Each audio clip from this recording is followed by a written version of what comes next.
Salut à toi. Je profite de l'été encore une fois pour publier quelques épisodes de podcast en vidéo, donc des rediffusions qui ont eu lieu cette année et pour te présenter en même temps les futurs invités intervenants de la Cosmic Academy. Et aujourd'hui, je te montre notre entretien avec Madi Colomine. Avec Madi, on a beaucoup parlé de spiritualité incarnée. Qu'est-ce que c'est de vivre sa spiritualité de manière incarnée? Et aussi de Human Design qu'elle utilise comme outil de connaissance de soi. Et donc Madi, elle sera avec nous en octobre dans la thématique de l'introspection de la Cosmic Academy pour explorer notre Human Design sous un certain angle, mais je t'en dis pas plus. Pour découvrir le programme complet de la saison 3 de la Cosmic Academy, ça sera sur Instagram fin août, et puis on en parlera aussi forcément sur le podcast. Donc reste connecté et je te souhaite un bon visionnage puisque cet entretien, tu peux le regarder sur YouTube si tu es sur Apple Podcast ou Spotify. D'ailleurs, n'hésite pas à mettre un petit pouce et à t'abonner à la chaîne puisque j'ai prévu de la faire grandir grâce à des entretiens de podcast en vidéo. C'est vraiment le projet de la rentrée. Je te souhaite une bonne écoute.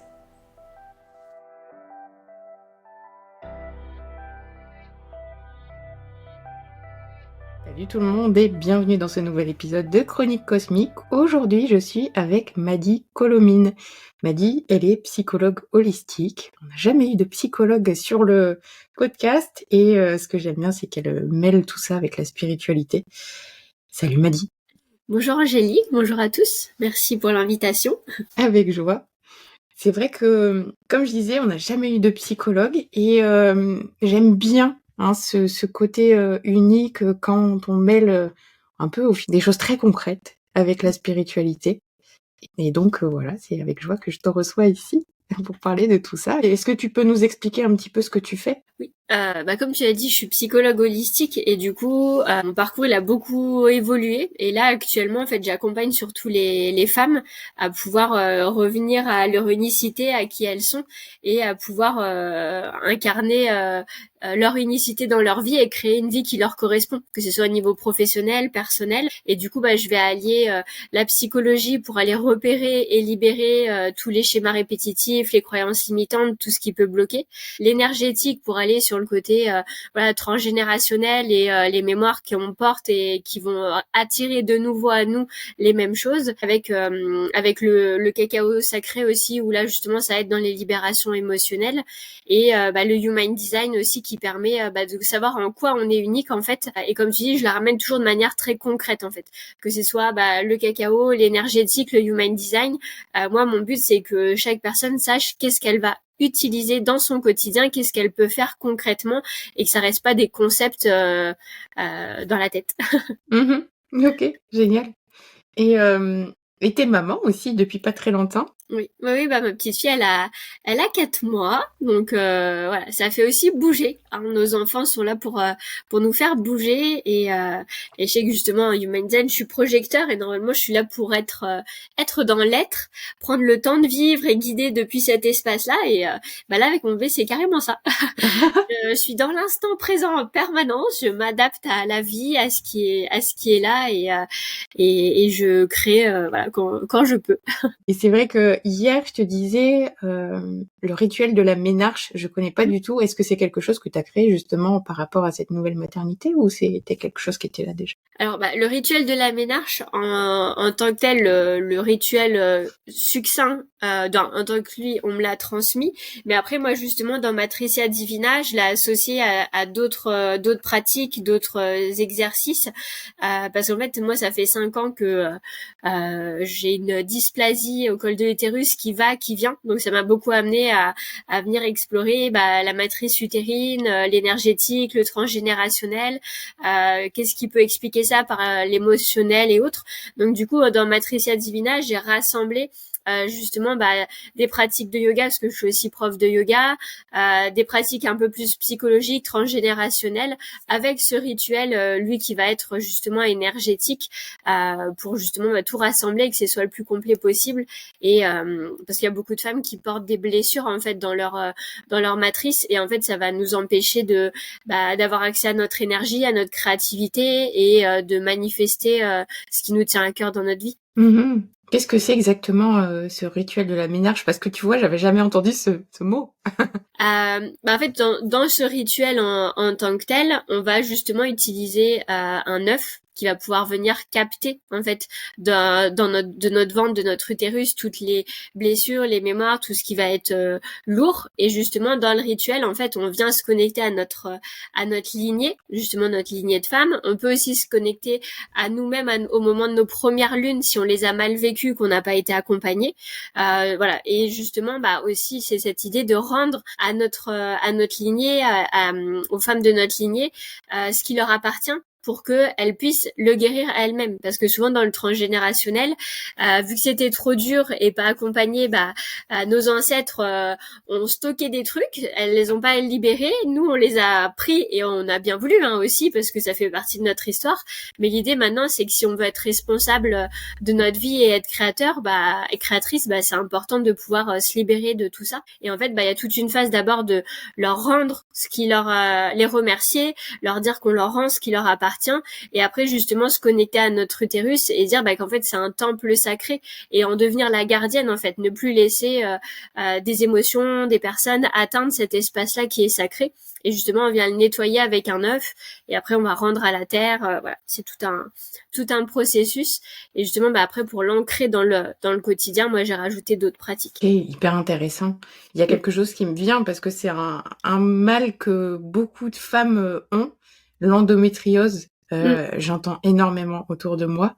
Et est-ce que ça aide pour ça peut-être? Oui, en fait dans l'endométriose, souvent c'est un refus de la maternité, dans le sens où il y a eu des choses très très lourdes au-dessus, peut-être même une grand-mère, arrière-grand-mère qui a dit je sais pas, à refaire je ne ferai pas d'enfant, ou plus jamais d'enfant. Et du coup nous on a ce sort entre guillemets, ce contrat entre guillemets qui a été scellé par quelqu'un avant, qui nous arrive à nous, donc on a cette endométriose pour montrer cette résistance. Donc du coup c'est à aller libérer. Après moi, pour mon expérience de la dysplasie, et je pense que c'est le cas pour toute maladie qu'on peut avoir, notamment là autour de l'utérus, c'est vraiment important à la fois d'être sur l'énergétique, le transgénérationnel, mais aussi le psychologique, voir nous-mêmes quelles croyances on a, qu'est-ce qui est à libérer, et aussi le soutien physique des huiles essentielles. Moi maintenant j'accompagne aussi avec les huiles essentielles, et justement il y a des protocoles, des mélanges d'huiles essentielles qui peuvent venir soutenir ça en fait aussi. D'accord. Ok, c'est vraiment holistique quoi. Et du coup, maintenant, on peut peut-être passer à l'histoire de ton éveil. Comment ça s'est passé? Est-ce que tu étais une enfant éveillée déjà? Oui, toute petite en fait, j'entendais des bruits dans ma chambre, des voix parler, tout ça, donc voilà. Mais c'est vrai que ma maman n'était pas fermée à tout ça, mais elle avait pas la connaissance vraiment de tout ça. Donc en fait, elle m'a rassurée, mais du coup, y a rien qui a été fait dans le sens de m'accompagner à garder ses capacités. Donc je pense que vu que ça me faisait peur petite, j'ai un peu tout fermé. Et c'est après, plus vers la vingtaine, où j'ai commencé à retourner vers tout ce qui était méditation et autres, et justement ressentir les énergies de nouveau, et réouvrir un peu ses capacités, et me rendre compte que au final ma grand-mère tirait les cartes, mais de manière cachée. Mon père, lui, c'était avec le pendule, mais pareil, de manière très cachée. Donc dans ma famille, il y a beaucoup ça, c'est on a des capacités, mais on les cache en fait. On veut pas, il y a un côté, ça peut être dangereux, ça peut être mal vu, donc voilà. Donc moi je suis un peu celle qui arrive en disant bonjour, je vais ouvrir tout ça.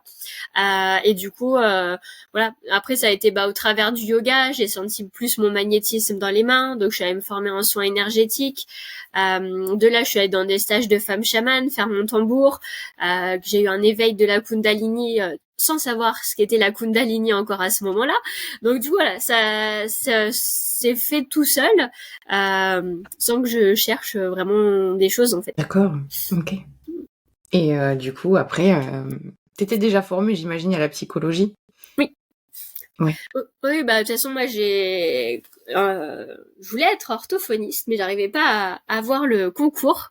Et du coup, bah en parallèle, je faisais la fac de psycho et du coup, bah voilà, j'ai fini psychologue parce que je pense que c'était là où je devais être au final.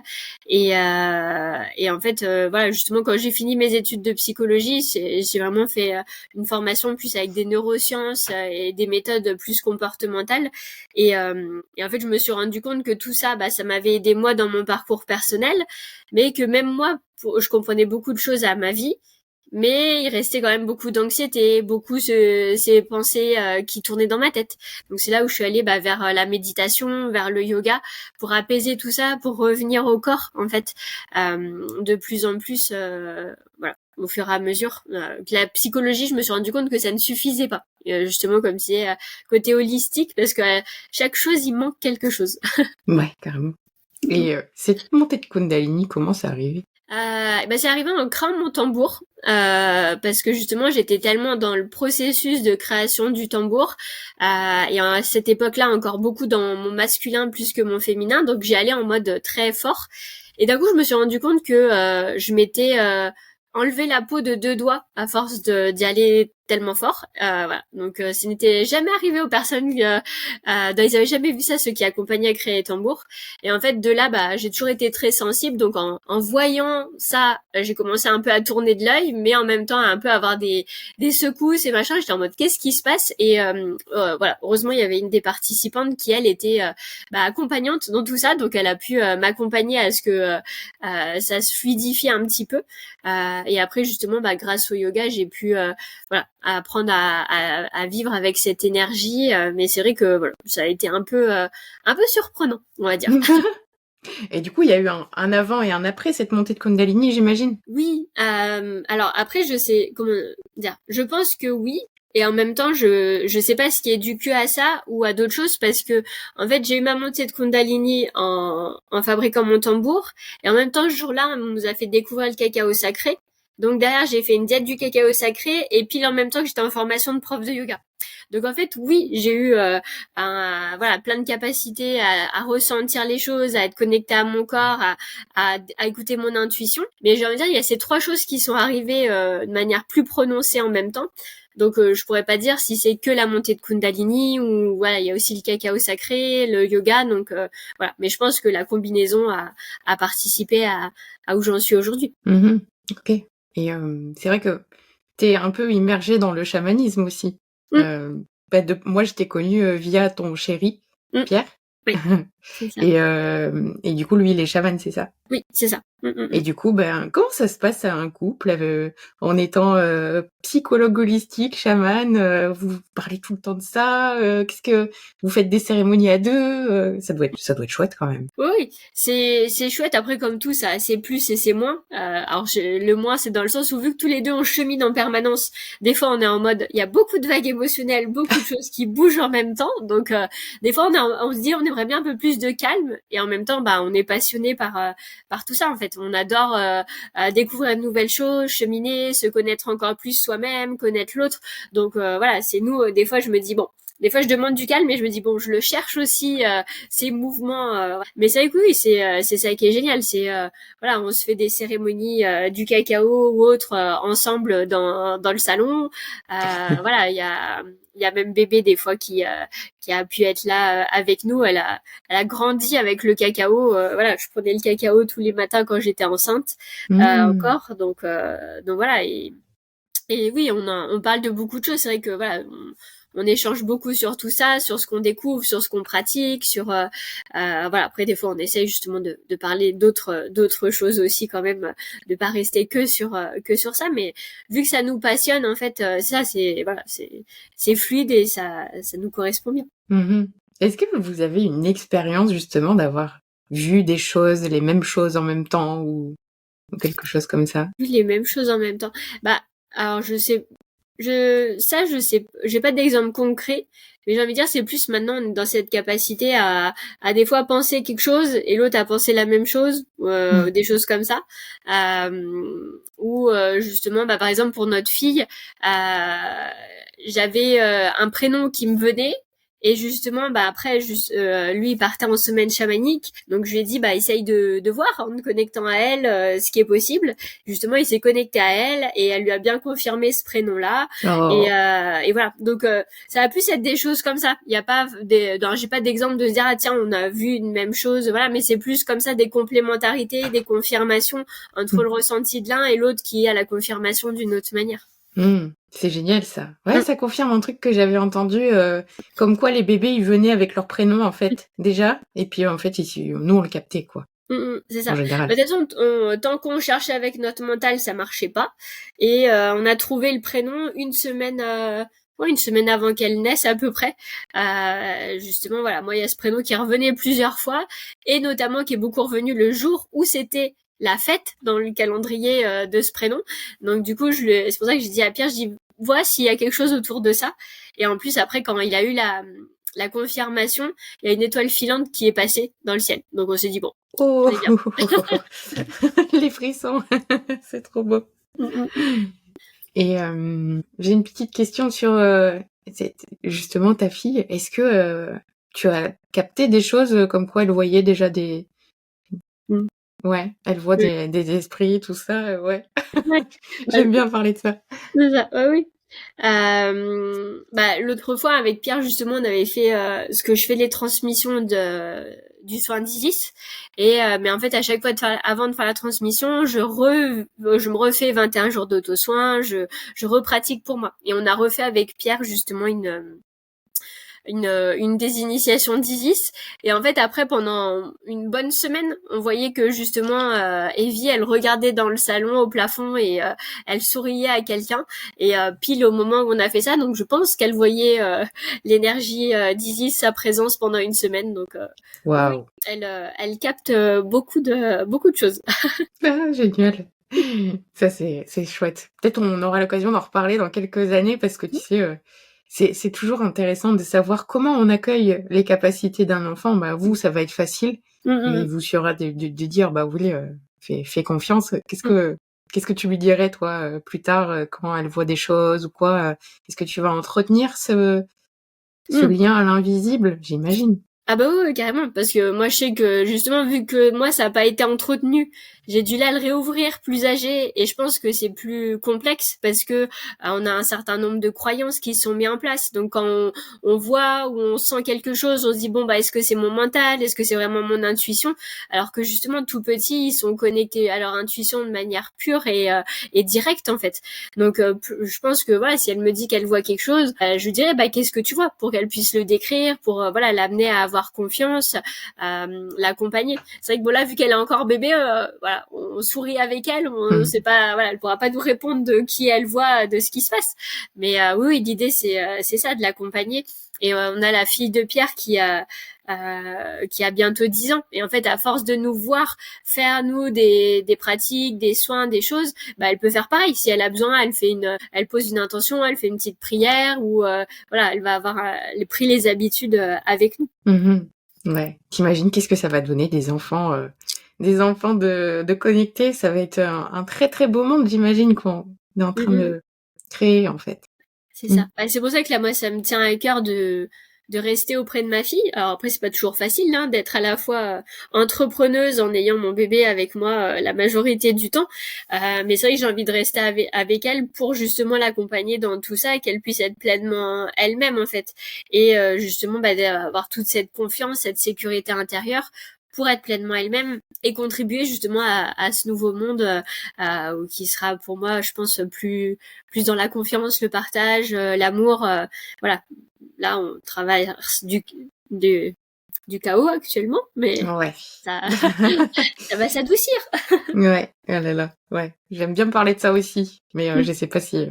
Ouais, tu penses quoi, toi, de cette année en cours? Qu'est-ce que vous sentez? Elle nous pousse à l'alignement sans tergiverser. Faut y aller voilà, moi je le vis clairement. Dès que je fais un truc qui est pas aligné, je me prends un mur. Et voilà. Et je pense que ça va amener ça à beaucoup de personnes. Et je vois, voilà, ma mère, elle est pas totalement dans tout ça, mais hier on en parlait quand même, et on disait qu'il y a beaucoup de gens, ils sont perdus, ils savent pas où ils en sont, s'ils gardent leur travail, s'ils le changent, s'ils restent dans une relation, s'ils partent, qu'est-ce qu'ils prévoient, machin. Donc je pense que c'est très incertain, très bancal, et que c'est le moment de d'agir, de faire des choses, parce que sinon, on va on subit le changement en fait si on choisit pas, si on fait pas le choix de reprendre cette responsabilité, que ce qu'on vit c'est nous qui l'avons créé et qu'on a le pouvoir de le transformer et d'y aller, même si c'est inconfortable d'aller voir les blessures, voilà, sinon on va se prendre des gros murs. Ouais, c'est ça. Et on en parlait aussi avec d'autres invités qui me disaient, voilà, le message c'est aussi de s'ancrer à la nature, s'ancrer à la terre, vraiment plus que jamais cette année. Ça peut être une vraie ressource. Toi, vous habitez où? On habite à côté de Chambéry en Savoie, et justement, voilà, de la maison, de l'appart, je vais à pied à la rivière, dans la forêt, donc oui, on va en nature. Cool. Ça c'est cool. Et tu parles beaucoup de spiritualité incarnée. Qu'est-ce que c'est pour toi? Pour moi, c'est quand on n'a plus besoin de mettre le mot de spiritualité en fait.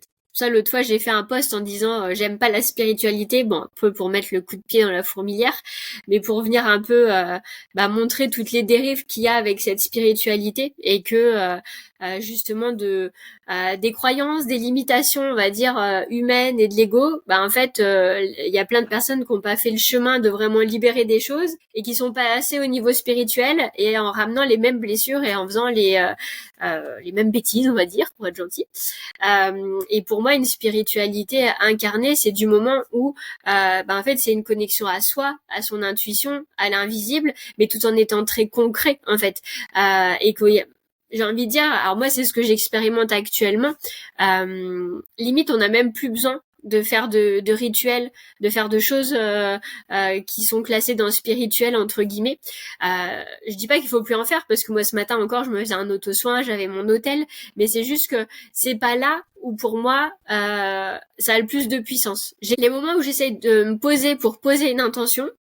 Souvent elle se réalise pas parce que c'est mon mental qui se dit tiens je vais poser telle intention. Alors que justement à d'autres moments, quand il y a vraiment quelque chose qui me tient à cœur, je vais juste le penser ou écrire dans mon carnet.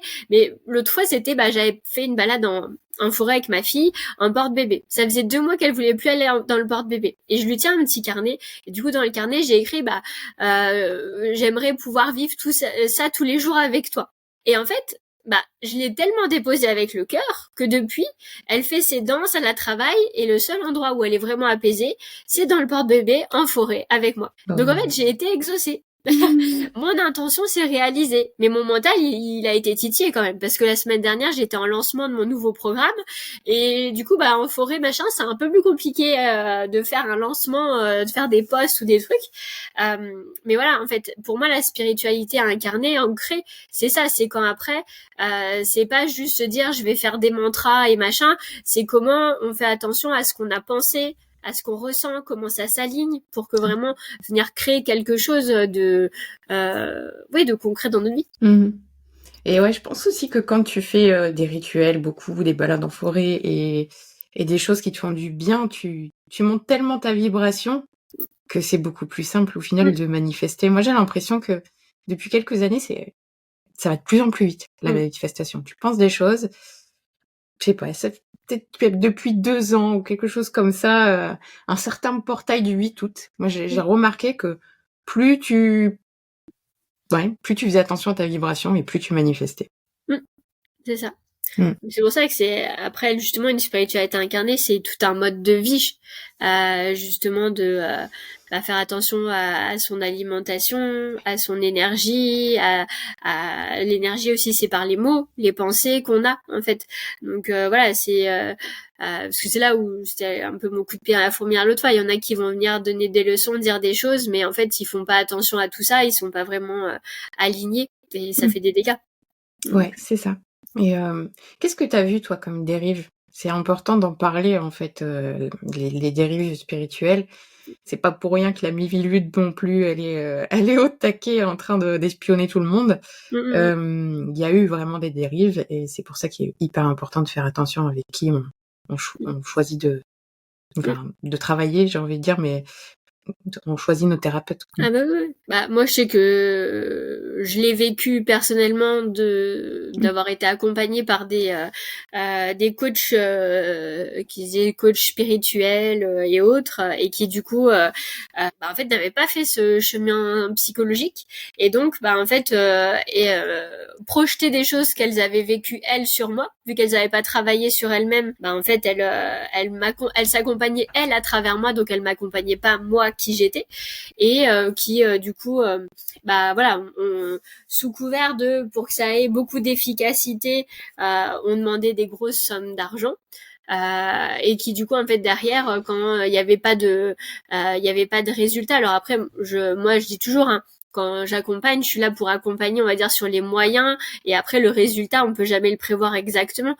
Mais c'est vrai que voilà, c'est des personnes où bah, elles m'ont accompagnée, notamment il y en avait une qui était coach sur le côté business. Bah, en fait cette année-là, j'ai fait faillite en fait, alors qu'elles étaient censées m'accompagner à ce que ça s'expanse. J'ai fait faillite. Donc voilà, parce que elles étaient juste dans le fait de me dire juste pivoter les pensées machin, fallait oublier mon histoire, et du coup c'est là où je trouve que bah il y a besoin de l'alliance des deux, parce que si on est que dans la psychologie, bah oui on va peut-être des fois trop ressasser les traumas, les blessures et pas pivoter vers autre chose, mais la spiritualité c'est pas juste en faisant des rituels et des mantras qu'on arrive à décharger les traumas qui vont peser sur ce qu'on vit actuellement. Donc voilà, donc il y a eu des choses comme ça que moi j'ai vécues. Il y a des femmes qui sont venues à moi aussi qui bah, en fait s'étaient fait accompagner par des hommes, et que les hommes bah, sous couvert de spiritualité les avaient amenés à se mettre nus pour dire que c'était pour le rituel, pour augmenter leur énergie ou des choses comme ça. Donc voilà. Il y en a aussi bah, qui justement les personnes qui les accompagnaient leur disaient bah toi ton animal médecine c'est ça, ta voix c'est ça, donc il faut que tu fasses ça, sans laisser la personne sentir les choses elle-même, sans qu'elle ait son libre arbitre en fait. Et je sais que j'ai des personnes des fois qui arrivent dans mes accompagnements et qui attendent que je leur donne des réponses. Je leur dis mais je te les donnerai pas. En fait, je vais te guider, tu vas sentir, tu vas voir comment ça résonne, mais je ne te les donnerai pas, en fait. Et il y en a une, justement, au début, ça lui a fait bizarre, mais après, justement, c'est pour ça qu'elle est restée avec moi, parce qu'avant, elle avait eu des personnes qui lui disaient des choses et qui disaient, il faut faire ci, il faut faire ça, mais qu'en fait ne la laissait pas elle reprendre sa responsabilité et son libre arbitre, et qu'elle était en fait tout autant perdue après 2 ans d'accompagnement avec une personne comme ça en fait. Donc c'est ça. Ou une autre qui l'autre fois on lui a dit qu'elle était pas du tout ancrée, alors qu'en fait moi je trouve qu'elle est ancrée, mais des fois voilà les personnes ces accompagnants là, vu qu'ils sont dans la spiritualité, ils vont connaître par exemple le concept d'effet miroir, mais ils vont pas se dire que quand ils sentent quelque chose, c'est peut-être pour eux que ça parle et pas pour la personne en face. Donc voilà, c'est toutes des choses comme ça où des fois ça fait plus de dégâts que ça aide les gens. Exactement. Ouais. Tu dois avoir un radar maintenant avec ces personnes-là. Ouais. Oui. Oui, maintenant, non, j'observe, je sens, voilà. Vu que tout ce que j'ai vécu et tout ce qu'on m'a rapporté, maintenant, je suis vraiment dans cette vigilance-là, et que toutes les personnes qui viennent à moi, comment dire, je leur mets un warning sur ça. Là, justement, même quand des fois des personnes viennent ponctuellement pour une cérémonie du cacao ou autre, je leur dis toujours, faites santé si c'est juste pour vous ou pas d'aller avec une personne. Si c'est pas juste, voilà, même si vous voulez vivre par exemple une cérémonie du cacao ou tel type de soins ou telle formation, tant que vous le sentez pas, n'y allez pas. Moi pour le Human Design par exemple, j'ai mis 2 ans et demi à trouver la formation pour pouvoir me former en fait. Maintenant j'attends de sentir que c'est totalement aligné avant d'aller dans une formation, dans un accompagnement. Ouais. Est-ce que tu as des indices, des red flags justement à donner, à observer? Je dirais d'observer si la personne elle fait ce qu'elle dit. Parce que justement si elle va vous dire je sais pas, elle va vous dire de faire attention à votre alimentation, mais que en fait vous voyez qu'elle mange pas équilibré, ou si justement qu'est-ce qu'il peut y avoir d'autre que j'ai eu qui parle que trop j'ai envie de dire qu'ils remettent trop aussi, celles qui mettent trop sur l'univers. Dire, oui, c'est l'univers, c'est l'alignement des planètes, c'est les machins. Oui, les énergies agissent sur nous, et après, c'est de prendre aussi sa responsabilité, en fait. Donc, voilà. Et justement, il y a les personnes j'ai envie de dire en ce moment, je suis un peu sur les deux, de se dire vigilance à par qui on se fait accompagner, parce qu'il y en a qui peuvent faire plus de dégâts que nous aider, et en même temps aussi les personnes leur dire c'est le moment de vous réveiller, d'arrêter de chercher des excuses de l'alignement des planètes, du truc, du machin. Voilà, je pense que c'est un peu des deux côtés, parce que si on est attiré par ces personnes-là, c'est qu'on en est porteur aussi. Moi, je sais que j'ai été attirée vers ces coachs-là qui m'ont fait faire, que ça m'a fait faire faillite et tout ça, parce que j'avais en moi des blessures où je donnais mon pouvoir à l'autre, où j'avais déjà subi du harcèlement, des choses. Donc c'était mes blessures qui me faisaient retourner vers des accompagnements comme ça, qui n'étaient pas sains, en fait. Donc c'est ça aussi, c'est d'être au clair soi-même avec ses propres blessures, et de se dire ok, j'ai eu tendance à déjà vivre plusieurs fois ce schéma. Est-ce que quand je choisis tel accompagnant, j'y vais pour revivre mon schéma, ou est-ce que c'est quelqu'un qui va pouvoir m'aider à en sortir? Waouh, c'est vrai que j'avais jamais vu ça comme ça, qu'on allait vers des accompagnants à cause de ces blessures aussi, quoi. Comment t'as réussi justement à reprendre ton pouvoir personnel, à te rendre compte de tout ça?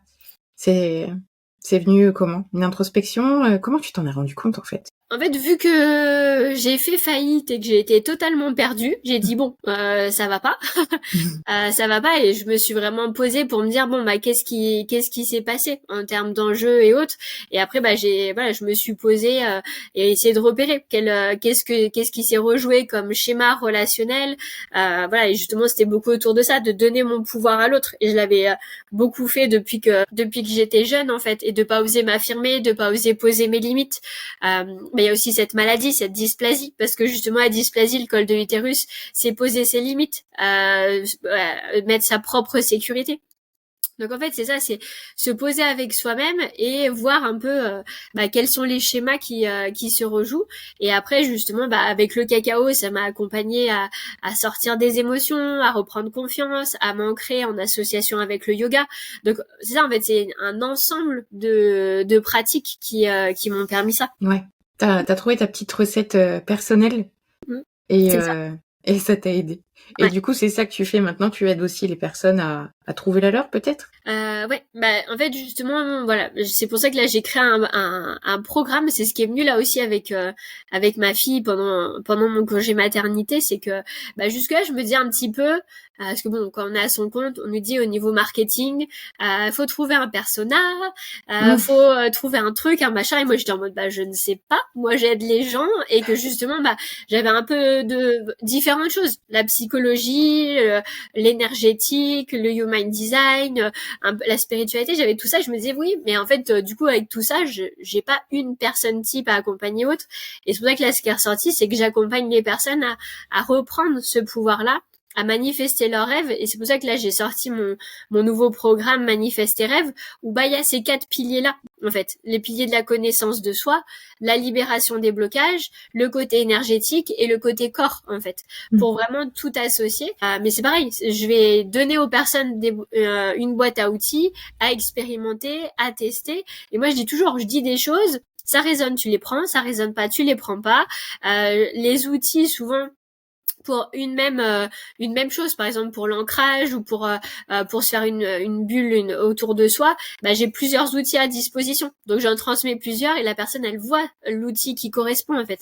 Donc voilà, l'idée c'est ça, c'est oui de trouver, d'accompagner les personnes à trouver leur boîte à outils parmi mes propositions. Ouais, mais c'est vrai que ça c'est l'indice ultime de, comment dire, quand t'es aligné, c'est quelque chose que toi t'as traversé. Et puis que tu peux offrir au monde pour qu'ils aient un petit raccourci, quoi. Oui, c'est ça, parce que là, moi, je vois, ça fait 10 ans que je chemine sur moi avec tout ça, plein de formations, plein d'accompagnements, plein de stages, et c'est vrai que là j'ai tout regroupé en un gros accompagnement de groupe. Après, moi, j'ai tout regroupé. Je pense que dedans j'ai mis les bases. Après, j'aurais encore plein de subtilités, de nuances, de choses à partager, mais au moins, voilà, ça donne des bases. Ouais, mais ce qui est chouette, c'est que c'est évolutif aussi, quoi. On évolue en même temps. Oui. Et toi, au niveau des capacités extrasensorielles, est-ce que tu as des choses qui se manifestent Bah moi en fait pendant longtemps j'ai cru que non, parce qu'en fait justement en allant dans la redécouvrir ce monde de la spiritualité, beaucoup de personnes disaient bah j'entends ça, je vois ça, et en fait bah c'est vrai que des fois avec en prenant le cacao, en méditation, je pouvais avoir des images, des choses, mais je peux pas là voir des choses clairement, j'entends pas clairement des choses, et en fait au fur et à mesure je me suis rendu compte que j'ai plutôt le clair savoir en fait. Donc je sais des choses, mais je sais pas d'où elles sortent. Et tant que justement j'étais beaucoup dans mon mental, bah en fait je me disais bah c'est mon mental qui imagine un truc. En fait je croyais pas à ce qui était, et que je sais que maintenant en fait c'est beaucoup ben ouais quelque chose qui arrive comme ça que je sais. Ou une canalisation d'un texte ou de quelque chose, mais sans avoir l'impression de quelqu'un vienne me dire quelque chose. En fait, c'est plus quelque chose qui me traverse. Donc c'est vrai que j'ai pas de capacité à voir ou entendre.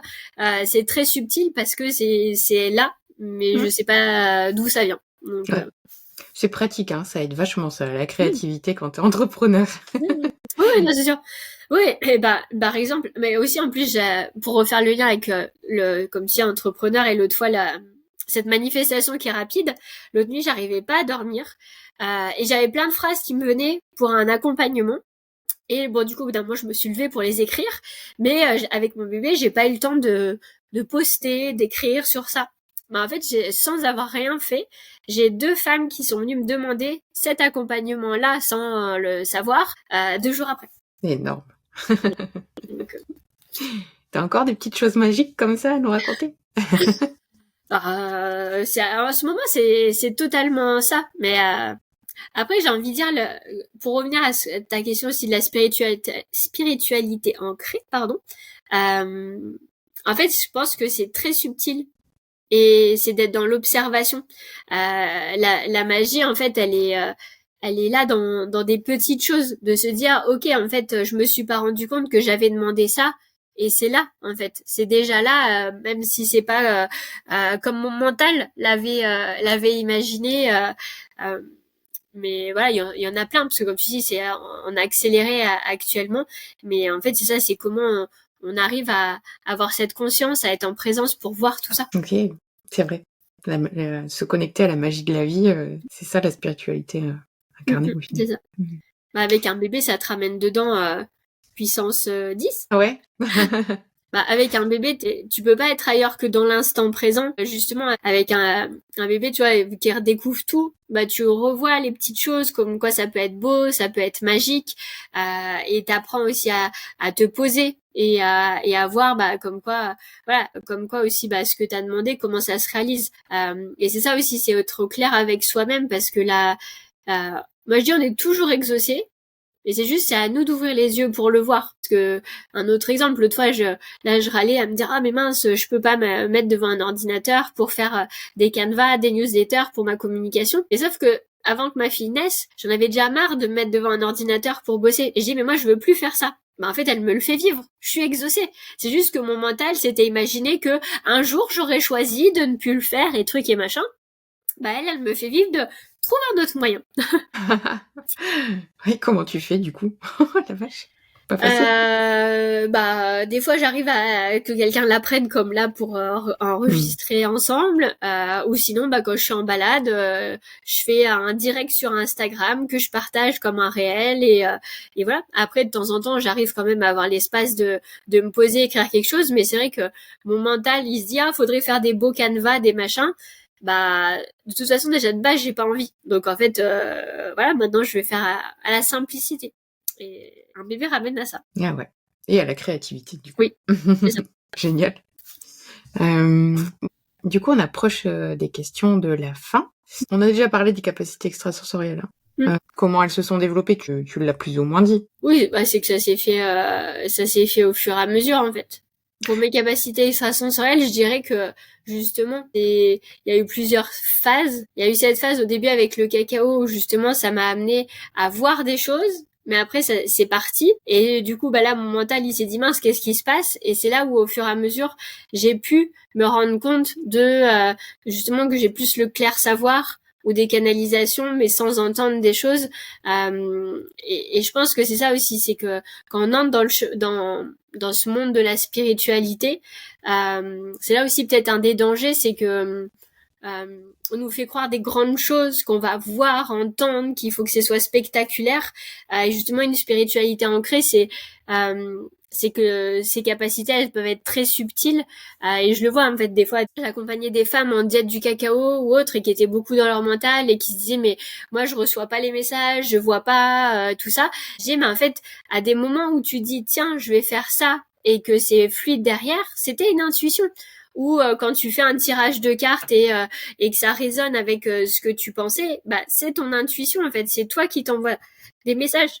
Donc mon chemin, moi, il a été un peu voilà, ouverture grande, mais en fait comme pour après se fermer pour me dire non, en fait, ça peut être très subtil et très nuancé et pour le diffuser en fait. Je pense qu'il y a beaucoup de personnes qui viennent à moi aussi avec des capacités plus très subtiles parce que justement pour on n'est pas tous obligés de voir des grandes choses et que la spiritualité, c'est ça, c'est d'être connecté à soi et c'est simple en fait. Ouais, tout simplement. Je suis tellement d'accord avec toi.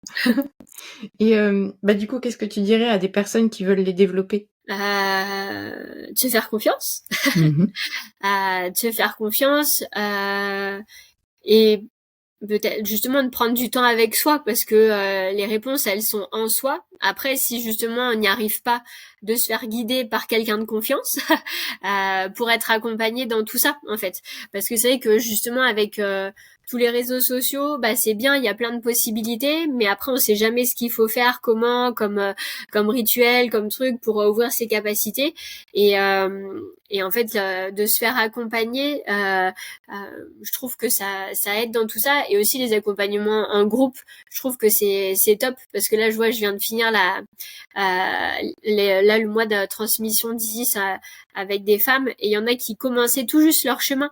Mais en fait d'entendre les autres aussi partager, ça permet aussi de voir des croyances qu'on a, de s'en libérer, de pouvoir oser cheminer, avancer, se faire confiance et aussi je dirais peut-être des choses regarder pas sur un instant T mais sur la durée parce que bah selon comment on est ancré, comment on est émotionnellement, bah on n'aura pas tous les jours la même capacité. Donc pas se dire ah bah tiens j'ai vu un truc un jour et le lendemain je vois pas donc j'ai plus de capacité. Bah non, en fait c'est sur la durée qu'on peut sentir comment ça évolue avec nous. Mmh. J'aime beaucoup tes conseils. Et j'entends souvent parler de ce soin d'Isis. Qu'est-ce que c'est exactement? Comment ça se passe? Le soin d'Isis, moi je l'aime bien parce qu'il est très simple, parce qu'il y a plein d'autres protocoles de soins énergétiques qui je trouve sont complexes. Là on vient activer les triangles d'Isis, invoquer cette déesse, et en fait après on pose notre intention et on est connecté à son énergie, à elle directement. Vu qu'il y a moins eu d'humains, de protocoles, de choses, je trouve que c'est une énergie qui est plus directe et qui nous ramène plus à nous-mêmes et justement à notre souveraineté. Je vois là c'est ce qui est ressorti, elles ont beaucoup dit elles ont retrouvé leur souveraineté, déployé leurs ailes, osé être elles-mêmes. Et en fait cet auto-soin où après on le fait en soin sur d'autres personnes après l'avoir vécu sur soi, il vient agir sur les chakras. En fait on vient faire le triangle sur chacun de nos chakras, donc justement pour ramener à cet équilibre féminin masculin, cette harmonisation en soi, l'harmonisation entre les différents plans qui nous composent. Donc c'est vrai que je trouve que c'est une belle énergie et moi j'ai toujours été fan des chakras donc j'adore. Ok, d'accord. Et une autre question qui m'est venue, parce que tout à l'heure tu avais évoqué que tu étais très dans le yang avant. Comment t'as réussi à rééquilibrer ton yin et ton yang? Le rééquilibrer, j'ai envie de dire, je me suis plus autorisée justement d'aller en forêt, de prendre des temps avec moi-même pour justement créer à partir de ces espaces-là. Parce qu'en fait, avant, je créais depuis le yang, donc je me disais, bon, qu'est-ce que je peux proposer? Je réfléchissais avec mon cerveau. Et ça marchait pas. Et en fait, après, ce que j'ai fait, c'est que j'ai développé la confiance. Ça nécessite aussi de développer, d'avoir confiance que l'intuition et l'inspiration vont venir et de faire confiance en ces intuitions. Parce que j'ai appris à prendre des temps à me poser. Et des jours des choses venaient, des jours non. Et en fait, quand des choses venaient, après mettre mon yang au service de créer ça. en fait. Donc, par exemple, voilà, il y a des fois, j'ai l'inspiration de proposer une transmission d'Isis ou là de proposer ce nouveau programme. Ok, en fait, ce nouveau programme, par exemple, ça a été pendant tout le long de mon congé maternité. Des fois, j'avais des idées, donc je les notais. Et au fur et à mesure, 2-3 choses par jour, jusqu'à ce que la fin, je vois le tableau global d'une certaine manière, en fait. Donc c'est ça, c'est que le féminin, ça va être des petites inspirations, et après, une fois qu'on sent l'inspiration elle est complète, le masculin, il va venir le mettre dans la matière. J'adore. Tout est très clair avec toi, c'est extraordinaire. J'aime bien quand les concepts ils sont simplifiés et qu'on comprend direct. C'est pas toujours le cas. Et du coup, une dernière petite question. Qu'est-ce que tu dirais à une personne qui veut se connecter à la magie de la vie? De pas chercher à le faire. Ah. Parce que justement, c'est quand on cherche à le faire qu'on n'y est plus dans la magie de la vie. En fait, et là, si je prends, je pense que ça revient un peu à la même chose quand des personnes me disent, oui, moi, je sais pas méditer. Je dis, mais ça t'arrive jamais de regarder un paysage ou de déguster un morceau de chocolat ou de prendre un bain? Ils me disent, si. Tu médites alors. Et en fait, la vie, on en profite déjà, à condition de déjà faire des choses comme ça. Mais justement, si jamais il pouvait y avoir un conseil plus pratique, c'est ça en fait, c'est de ralentir. Quand on mange quelque chose, prendre le temps de le sentir, de le regarder, de le déguster. Quand on se promène, prendre le temps d'écouter les bruits, les feuilles, les oiseaux, de regarder les couleurs. Et la magie, elle est là en fait. Il y a rien d'autre à faire à part être là, dans l'instant présent. Ouais. Je me faisais cette réflexion il y a 2 jours, tu vois, je prends un bain, et là je me dis non, ouais, là, on arrête, on coupe, on pense pas au travail, rien du tout, on passe pas rien du tout, et là, du coup, je suis bien, ça fait du bien, mon petit corps, ça fait du bien, et là, bam, une inspiration qui arrive. Voilà, tout simplement. C'est ça. C'est ça le féminin, c'est quand on est là. Moi, je sais que dans mes programmes, souvent, je leur donne la mission de 10 minutes par jour, faire rien. Alors, pas rien faire, mais faire rien. Comme ça, justement, le cerveau qui se dit, bon, il y a quand même une mission de faire quelque chose. Le but, c'est de, pendant 10 minutes, se poser et juste être là. Ouais. Moi, je le fais tous les matins. Quand je me réveille, je reste dans mon lit et je fais rien. Et je divague et ça fait vachement du bien. Ah ouais. C'est bien. Merci Madi pour tous ces conseils. Bien sûr.